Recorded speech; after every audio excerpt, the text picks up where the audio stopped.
So welcome to my video, what's in my camera bag, and this is for my trip to Chile. We're going to be photographing the flowers and the night sky as well. So we have daytime photography and nighttime photography. So of course packing camera gear to me is like the hardest part of packing overall, like harder than clothes. And it's just because, you know, you're going to be walking through the airport with all this gear and sometimes it's just too heavy. And also some airlines have restrictions on weight. So anyways, what I have so far is I've got my Shimoda bag. This is like my favorite camera bag so far. It's the version 2 30-liter. And the reason why I like it is because it's shallow profile. The center of gravity is just right for me. I find that it's very comfortable to wear for an extended period of time. And I don't feel tippy when I'm hiking with it like some other camera bags that I have, and it's just overall comfortable. I didn't opt for the women's straps. I like the straps for guys better, mainly because the cell phone pocket's also bigger, and it just overall it felt nicer on me, more comfortable. Basically have to be very strategic with the items that I choose to bring with me. Of course, this one has a laptop sleeve, so the laptop, when I add that in here, it's going to be extra heavy because I have a Mac, and I find the Mac laptops, even 13 inches, a lot heavier than some of the Windows laptops that I've had in the past. Anyway, so I'm only going to bring one camera. I was contemplating bringing two, but I really want to just pack lighter than I normally do. So I have my Canon R6. I love this camera. I've got the L bracket on here. Works really well even with the flip screen. The L bracket is small rig. I got it off of Amazon, by the way. Oh, I also have the small compartment. I was thinking maybe I should have upgraded to a larger one, but so far for this trip it seems like it will be fine. For lenses now, that's always the tricky part because I have so many lenses that I love. Every single lens I would say is my favorite lens. But for this trip, I really had to just bring it down to like some solid favorites that I think will work well for the situations. For starters, I do have my Canon 24 to 105 millimeter, and this is probably my favorite daytime photography lenses because it's so versatile with the zoom range, and when you're hopping in and out of the car just taking pictures of scenery and you don't have time to sit there composing and picking the perfect lens, I think this one just covers most of the bases. And it's an f4 lens, so I mean I'm not going to be using this at nighttime. It's strictly for daytime and for flowers.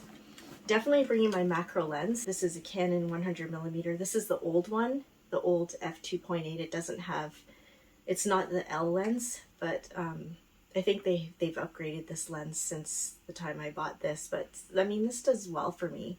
I feel like I might be taking some macro shots of the flowers if it's not too windy. Pretty sure I'll be using this lens for that.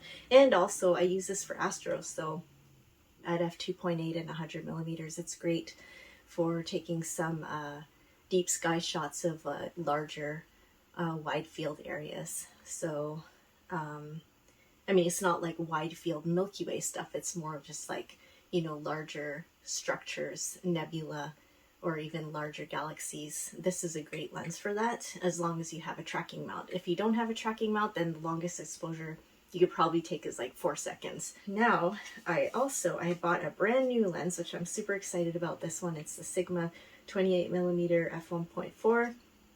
And I tested this out in the front yard and it's absolutely amazing. Like so sharp. This is probably now my sharpest lens that I own. I can't wait to use it under the night sky. And this is also going to be really great for the flowers too. Like you can really get a beautiful like blurred background with this, and the focusing distance is close enough that you can get comfortable with the flowers. You don't have to stand back too far. I think this is just going to work out really well overall for nightscapes and for flower shots. And now I have this lens here. This is my 15mm fisheye Sigma f2.8, and this lens I actually like. I'm loving this lens more and more as time goes on. I opted to take this over the Sigma 14mm 1.8 because this one is so much more compact. I can get a nice wide field shot with this lens. It's not the fastest, but it's it's fast enough under really nice dark skies. Panoramas, it's so fast with this, like easy to make panoramas. And so now in this little pouch I have like batteries, AA, AAA batteries for my cable release and my tracking mount, things like that. Here I have the remote shutter and timer for the R6, and this I use quite a bit. Also, dew heater. I probably won't need this in the desert, but I just bring it along anyway. And I'm going to carry around a couple of these battery packs, charging units with me. And I've got battery chargers. I've got 4 batteries in here. And I've got straps for my camera, the Peak design. And also I have my tool bag here with a bunch of things. I don't know what's in there. Oh, I actually have my action camera here. It's a 360 and some other essential tools in there. I've got my Lee filters. This one is a graduated neutral density filter. I actually use this a lot when I'm doing like seascapes into the sun. So I get a really nice effect with that. I'm not even sure. I might not end up using this at all for this trip. And what else? Headlamp is super essential for nightscaping trips. Oh yeah, the other thing I want to mention too is another reason why I love this fisheye lens is because if you're taking any pictures during the day with the sun in the field of view and you set it to f/22, you get beautiful sunbursts. So I'm hoping that I'll be able to get some really nice sunburst shots with the flowers in the background or in the foreground. That will be really nice. And also it's nice if the moon is out, you get really nice you know, like a starburst on the moon as well, and it just really adds to the whole landscape scene overall when you have this beautiful like starburst in your shot. So that's another reason why I love that lens. So anyway, so that's that. Now in the front, I don't know, I'm gonna probably put some essentials in here, like just non-camera essentials. And I've got like gloves down here and sometimes, you know, toiletry stuff. Depends on how long I'm going to be going out in the field. And actually I don't really have a lot packed in here. I have a first aid kit in the side here. Oh, one thing I love is this this light here. I got from Amazon, and I'll probably put the link to it in the description box, but it's super crazy bright when you hold it down, but it also, you can have a mode where it's like super low light, so it's very handy for just keep it on in your pocket, and then if you need to look at camera settings or whatever, you use white light. I prefer using white light for nightscaping over red lights. Red lights to preserve your vision, but a red light in the field, it's a huge disaster when you're taking photographs because it just completely floods everything with a red tint. But with low level white light, you don't have the same effect, and everything looks still natural colors, and it's you don't have to worry about any crazy editing in post-processing. So I always prefer using very dim white light over red light any day when I'm taking astro photos. If I'm doing, obviously if I'm doing visual observing for astronomy, then red light is the way to go because you want to preserve your night vision. So now, I don't want to carry too much weight around with me with the backpack, so I also have this just to put in my suitcase, and this is for stuff that won't break, or like if I lose it, I'm not going to be stressed out. So I've got like my gray card here. I've got like a survival kit, toilet paper things, and oh yeah, this is something I got. It's like, what do you call it? It's to help you pee in the wild.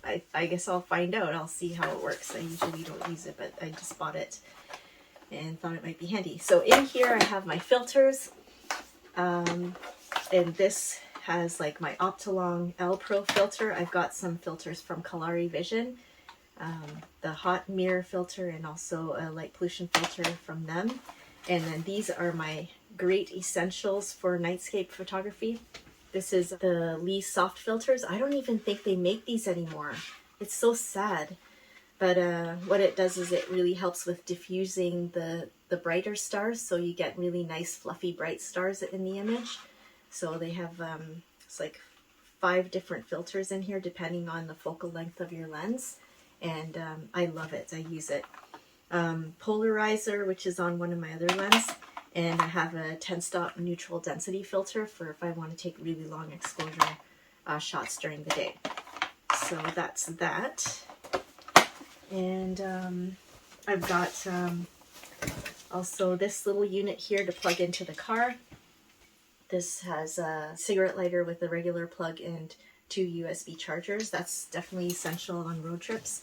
I've got extension rings here to be able to turn some of my other lenses into extreme macro lenses. This one actually doesn't work too well with the R6. It's a Velo brand. I don't know if maybe they have an update, or maybe I should be using a Canon version. It might work better, but I get some kind of weird problems with my camera after I use this. But I'll just bring this anyways for emergencies. There probably won't be any emergencies for me to use it, but I'm just bringing it anyways. Anyway, so I also have this fun Joby tripod, which I will probably put my action camera on, or I might even put my cell phone holder on this as well and take some time lapse or something like that, because I'm not bringing 2 cameras with me, 2 SLR or DSLR or mirrorless cameras. I've got my selfie stick for the 360 camera here, and that's about it really. And this is going in my suitcase, so I can save some space, save some weight on my back. And then I have my carry-on bag. I have like my passport satchel with cards and things like that, and my comfy neck pillow. And I have other essentials here like wipes and gum and granola bars and earplugs. And I've got my Bluetooth speakers because this can't go in luggage because it's got the internal battery. So yeah, basically all my batteries I have to take with me because of the rules with the airlines. And also masks, earphones, earbuds, that kind of thing. And there's probably going to be some more stuff that I'll put in here over time tomorrow the day that I travel. In my luggage, I'm bringing 2 tripods with me, and the tripod head. I've got a Manfrotto geared tripod head, which is extremely heavy, so I just wrap it up in a sweater and just put it in my in the suitcase. And also my tracking mount is in the suitcase as well, packed up and wrapped around with you know, clothing and things like that. So yeah, that's basically it. And I weighed this camera bag with all the gear in here, and it was about 15 pounds, believe it or not. With the Mac, it's obviously going to be higher, but I think I'm definitely within weight limit for LATAM Airlines. I know Air Canada, they're not going to check the weight of the bag, but LATAM, they might do that. They've done that in the past. Sometimes it's worth it for certain airlines to pay for premium economy ticket, because then they allow heavier carry-on amount, which is very useful and could be worth it for people who are carrying a lot of camera gear. That's it. Oh, one more thing. Sometimes I put my camera bag on this, and what this does is kind of like a wheelie, like a trolley.